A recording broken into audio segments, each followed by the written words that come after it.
what are some things that we should keep in mind when buying our houses? Like, at what point do we contact you, or even for, this is a big question, but like even for our current rental properties, is there anything we should be looking into, changing, adjusting with you, anything along those Yeah. lines? Yeah. So a couple things that I would say, and we found that the smart investors are doing this early, right? I mean, we know that, and I've heard Mike talk about it a lot, where it's like you got to build your team, Yeah. right? And yeah, you got your money guy, you got this, you're building different things. Like you need an insurance person on your team to at least advise on some things. And we do have Azreia members that call us and say, "Hey, I'm thinking about this property. What do you think?" Yeah. And you know what? For our members, we'll take the time. For Azreia members, we'll take the time to kind of go through it and talk to them about it. I would just say you need to involve insurance early in the process. Oftentimes it's been an afterthought, but the reality is there are a number of deals that get blown apart because the home is uninsurable, right? Because of wildfire or because of the condition of the home. And as the market has gotten worse and we're seeing carriers kind of clamp down and up their underwriting, you just got to do it early. I have had as members contact us early in the inspection period and cancel the contract and get out as quick as they could because of things that we saw or things that we found from the insurance side. So I would just say, as you're going through these processes, involve them early, because the days of I'm closing today or I'm closing tomorrow, that could be problematic. And then you could be stuck losing earnest money or worse, right? Yep. And then, obviously always try to get an inspection period in your deals. That's what your due diligence is for. That's a huge topic that we push here at Azreia. I know sometimes, us investors, we buy sight unseen, or no inspections, 5,000 earnest deposit. Still give Derek a quick call, right? Give him a quick email just to kind of run the area and check it out, especially if you're outside of, Phoenix, anywhere outside here. Yeah. So, And what's interesting, and I don't know that it would be appropriate to share, but the Arizona, like on this, but Arizona has a website that will tell you kind of what the government views the risk as, okay. like Yeah. the wildfire risk, and you would be surprised at areas that fall into wildfire risk.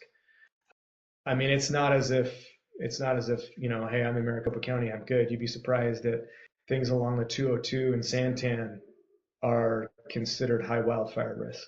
Now, we can have an argument Yeah. like that's not true, but in the end, it's like, yep, nope. And I can share that, and maybe you can put it in the notes or something like that. But yeah, Arizona has something that you can go look at and be like, oh, well, Do that's you have that interesting. site? Yeah, I do. It's kind of the URL is kind of goofy, but it's azgeo.az.gov. Cool. Yeah, we'll put that in the notes for everyone to check out. Yeah, man. Again, fairly simple, but like, the thing is, like what I'm getting is you said coverages are shrinking, prices are going up, right? And you just got to have the insurance person like yourself on your team, contact your insurance agent or Derek before you get into these deals, not last minute. As a landlord, did you kind of touch on how current landlords, like any, because I know we talked about inflation in the past and like making sure they have the proper coverage. Is there anything along that line? Yeah, look, what I what I what keeps me up at night, right? Legitimately is how how are my clients covered with the increase in home values, with the increase in cost to build. Is your home currently valued properly? There's this whole system around, how we determine home values when we're insuring stuff.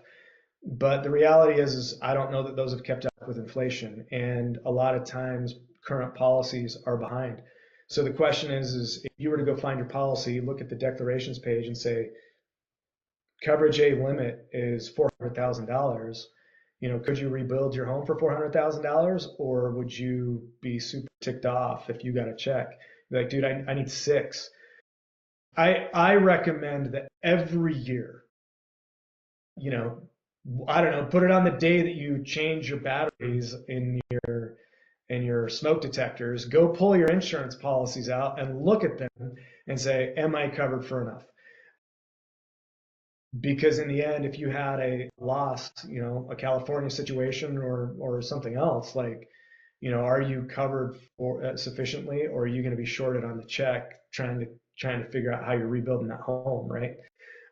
Because losses do happen, and as a broker, one of the most frustrating things I hear is, insurance is a ripoff. Sure, until you have the loss, and then it's like a godsend, right? Like it's a blessing that you had the coverage that you had. So I look at them, and what I would say generally as landlords, your deductible is probably too low.